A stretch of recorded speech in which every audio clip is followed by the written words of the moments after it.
Olá, o meu nome é Renan e esse é o podcast Trabalha para Quem? O podcast Trabalha para Quem faz parte do programa de bolsas Percepção dos Brasileiros sobre Trabalho por Aplicativo, e essa pesquisa é uma parceria entre o ITS e o IPEC. E nesse que é o nosso último episódio dessa temporada, a gente vai falar um pouco sobre o futuro do trabalho por aplicativo. Há 8 anos, a rotina do Carlos é assim. Ele dirige pelo menos 10 horas por dia e seu ganha-pão vem do trabalho como motorista de aplicativo em Natal. Recapitulando os episódios anteriores, a gente já falou um pouco sobre o que é o trabalho por aplicativo, como ele afeta os jovens, as mulheres e as pessoas racializadas. E nesse episódio, que mais se entende como uma recapitulação de tudo que foi dito anteriormente, a gente vai discutir um pouco sobre o que o trabalho por aplicativo pode afetar no futuro do trabalho brasileiro. É importante que a gente faça essa discussão para entender, antes de tudo, o porquê desses temas anteriores terem sido discutidos. Na medida que a gente está falando e tentando mostrar o processo de capiorização do trabalho por aplicativo. Na medida que ele se expande, a gente vai formando uma nova cultura de trabalho, e essa cultura de trabalho tem se mostrado cada vez mais eficiente para atingir todas as áreas e não apenas o que a gente computava como as áreas do transporte e entrega. Então, áreas de baixa necessidade de formação. A nova cultura do trabalho formada pelos aplicativos vem instaurando um processo gradual e contínuo de perda de direitos para a classe trabalhadora e de enriquecimento pela parte do patrão. Não é inédito, na medida que algo se caracteriza historicamente, por exemplo, dentro das percepções marxistas, que o patrão sempre vai estar enriquecendo na medida que o trabalhador está sendo explorado, mas o que a gente tem observado na tendência do trabalho por aplicativo é a perda de direitos já estabelecidos, ou melhor, que pareciam já estar estabelecidos, em prol da formação de uma cultura da autonomia do trabalho. Então, a gente tem visto cada vez mais as pessoas se tornarem PJ frente às pessoas que são pessoas físicas. A diferença no processo de contratação da pessoa jurídica, que é o que a gente tem que debater aqui para entender o processo de formação dessa nova cultura do trabalho, é que a pessoa jurídica ela fala quase que em nome de uma empresa. Você não está contratando um trabalhador quando você faz aquilo. Um trabalhador portador de um CPF que vai prestar serviço para aquela empresa numa condição, por exemplo, de trabalho CLT. Então ela tem vínculo, ela tem hora, ela tem rotina. A pessoa jurídica, você contrata um determinado serviço a ser realizado, essa pessoa consegue, por exemplo, se quiser, passar esse trabalho para que outra pessoa realize. Ou melhor, deveria poder fazer isso. Mas a gente tem percebido que existe um processo de contratação de pessoas jurídicas para que exerçam um trabalho de pessoas físicas, na medida que a pessoa jurídica implica no menor número de encargos por parte daquele que contrata, porque é aquele que é contratado que emite a nota e, por exemplo, abate a arrecadação do INSS quando recebe. Então a gente está falando que as pessoas passam a ter parte das obrigações que dentro da contratação padrão do trabalho CLT está nas mãos do patrão. Mas como a gente está pensando que esse processo de pejotização, tornada de pessoas PJ, está atrelado ao processo de uberização, ou melhor, de plataformização. O processo de plataformização atua de maneira semelhante via os aplicativos, na medida que existe uma perda gradual e contínua de direitos para a classe trabalhadora e uma reestruturação das formas de trabalho que mostra que é possível ter esse trabalho sendo suprido com os custos diminuídos na medida que não se paga esses encargos. Então, essa década de atuação dos aplicativos vem mostrando que sim, é possível ter trabalhadores à sua disposição e não garantir para eles férias ou descanso remunerado, e mesmo assim eles continuarem trabalhando para você. E quando a gente fala que isso afeta o futuro do trabalho, porque na medida que essas empresas conseguem mostrar que é possível fazer isso, outras áreas vão criando interesse nesse mesmo tipo de contratação, porque é pensar que se esse trabalhador faz o mesmo trabalho que o trabalhador que eu pagava antes a um preço muito mais baixo, e pensando que esse trabalhador não descansa. Eu não preciso pagar férias para ele, porque quando ele decide tirar férias, ele vai ter que cumprir com esse custo. Então eu aumento a margem de lucratividade desse patrão, torno mais barato a operação desse trabalho, porque se eu não tenho gastos com ele, eu só preciso gastar para manter a plataforma. E o avançar dessa perspectiva vai tirando o espaço do trabalho formalizado, esse trabalho que tem direitos trabalhistas, esse trabalho onde ainda são da parte do patrão cumprir com esses custos, e vai aumentando as vagas de trabalho onde os custos estão todos concentrados na mão do trabalhador que quer exercer. Esses 10 anos de trabalho por aplicativo vem forjando então a ideia de que é possível sim manter os trabalhadores presos a essas empresas, mas sem que esses trabalhadores estejam presos nessas empresas. E como a gente tem isso? O trabalho daqui para frente será cada vez mais informal, desregulamentado e flexível, de modo a burlar a legislação social protetora do trabalho. Ou seja, não são mais trabalhadores, mas são empreendedores que vão prestar serviços para uma empresa que presta tecnologia. É uma sucessão de falsificações. É perceptível também que essa cultura do trabalho por aplicativo vem formando também a lógica do trabalho autônomo, ou então o que a gente pode perceber como uma percepção sobre o trabalho ser autônomo. Por que a gente está falando isso? O trabalho autônomo seria esse trabalho onde você não tem um patrão e você acaba sendo responsável por organizar e gerir o seu tempo. Gerir como você vai fazer, como vai ser o valor do seu trabalho, como vai ser os custos envolvendo o seu trabalho. Mas a cultura do trabalho por aplicativo vem formando uma falsa percepção do trabalho e vem forjando um trabalho que se diz autônomo, mas definitivamente deve ser entendido como um trabalho não autônomo, mas sim como um trabalho algoritmizado. O trabalho algoritmizado, que é esse presente nos trabalhos por aplicativo e que vem se tornando cada vez mais comum, é um trabalho que depende da lógica do algoritmo para se tornar possível, e ele vem trazendo o trabalho de alienar o trabalhador na medida que você diz para o trabalhador, ou melhor, forja a ideia no trabalhador que ele controla todo o processo produtivo do seu trabalho. Quando ele olha de fato aquele trabalho, ele não tem controle quase nenhum sobre o que está sendo produzido. Ele depende que o aplicativo jogue as corridas para ele, jogue as entregas para ele, ele depende que o aplicativo taxe essas corridas e crie os motivos para que aquele valor seja maior ou menor, ou cria as condições de trabalho que ele deva seguir para que esse trabalho seja cobrado mais caro ou mais barato. Então você tira a autonomia do trabalhador de entender qual é o preço daquele trabalho para ser condizente com os custos daquele trabalho, para que se tenha alguma possibilidade de lucro exercendo aquela função. Então a gente está dizendo que o trabalhador vem levantando a bandeira de que ele é seu próprio patrão, mas na verdade ele só tirou o patrão dele da carteira de trabalho, colocou o patrão dele dentro do telefone.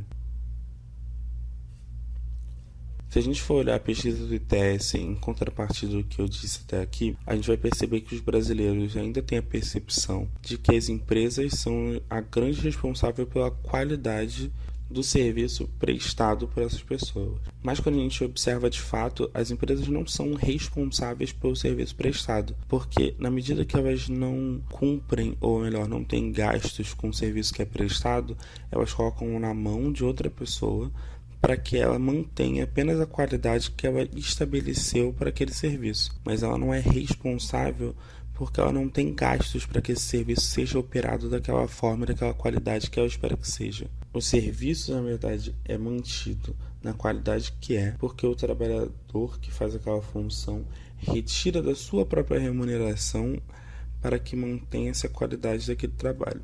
Então, se você entra num carro por aplicativo que tem bala dentro do carro, não é o aplicativo que ele trabalha que mantém aquela balinha, mas é ele que, por própria vontade, vai lá e compra e bota no carro. Se chega uma entrega na sua casa e a pessoa conseguiu entregar rápido e manteve, por exemplo, a integridade do seu produto intacta, não é necessariamente o aplicativo de entregas que faz isso, mas a pessoa que conseguiu estabelecer condições boas o suficientes para conseguir suprir essa operação. Então, a gente entende que a empresa ela se exime dessas funções, mas também vende a ideia de participação dentro desse trabalho, de nós estamos ajudando esses trabalhadores, mas na verdade essas empresas vão prejudicando toda a classe de trabalhadores para conseguirem manter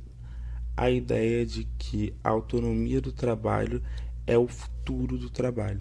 As horas e o trabalho flexível são o futuro do trabalho. Mas uma coisa que a gente pode refletir aqui, é possível manter a flexibilidade do trabalho por aplicativo com a construção de direitos do trabalho CLT?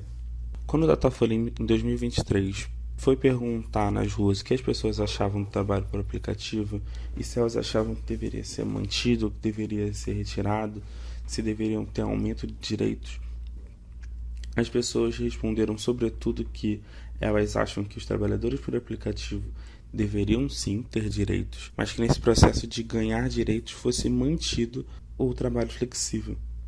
E como a gente falou nos episódios anteriores, o trabalho flexível é um ponto central da construção do trabalho por aplicativo. Isso porque o trabalho flexível é essa lógica de eu encaixo os meus horários de vida, de outras atividades, e dentro desses horários eu encaixo horas produtivas, horas de trabalho. E faz muito sentido. As pessoas querem, por exemplo, ter uma vida melhor, com maior qualidade, sem precisar ficar 8, 9, 10 horas sentado na mesa de um escritório trabalhando, ou precisam nesse meio tempo cuidar de outras pessoas, porque a gente tem percebido que as famílias têm diminuído. Então, por exemplo, o acúmulo de função dos trabalhos com as pessoas idosas vem crescendo e vem se tornando uma necessidade a ser pensada. Ou, por exemplo, elas precisam buscar os filhos na escola, ou precisam estar na graduação.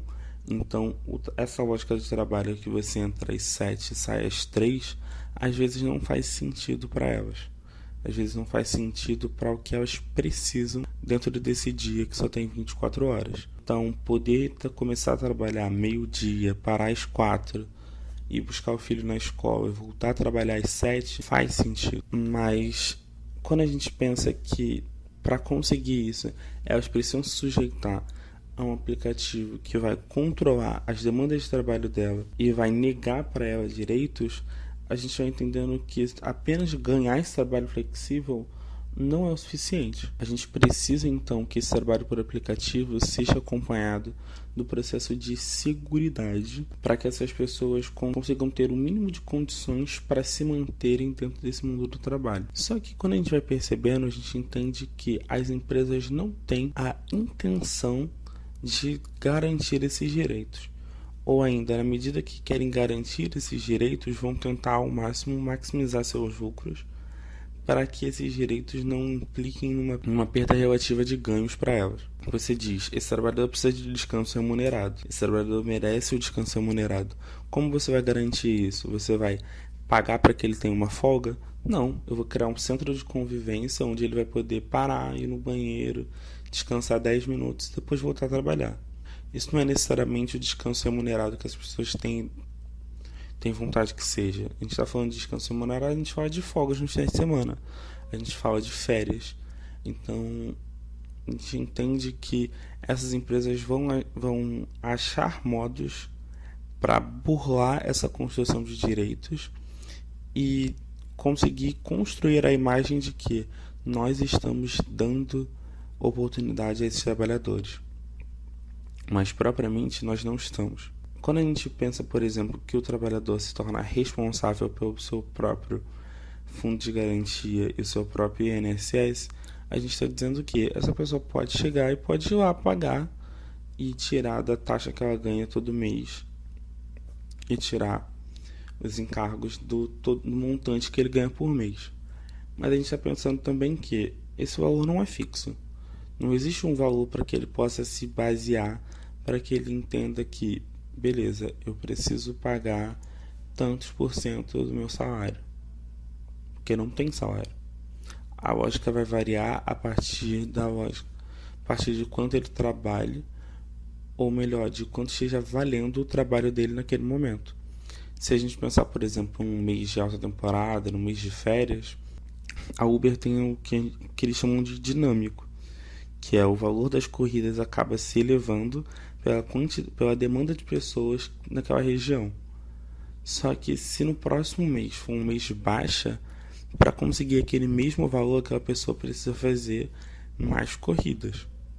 Mas isso também implica que aumente o gasto dela, porque se ela precisa fazer mais corridas para fazer o mesmo valor, a gente também precisa pensar que os gastos dela também crescem, porque ela vai ter um uso maior de gasolina, por exemplo, ou um maior desgaste do carro que ela esteja utilizando. Então, os gastos aumentam na mesma medida que o valor ganho aumenta nesse cenário. Então, a gente tem uma taxa de lucro que é menor para o trabalhador. Então, como ele calcula e se organiza para pagar, por exemplo, o INSS? A partir de que valor ele vai pagar? Do valor que ele acha que é adequado ou do valor que ele consegue pagar sem sentir dentro dessa despesa? Porque esse também é um ponto importante.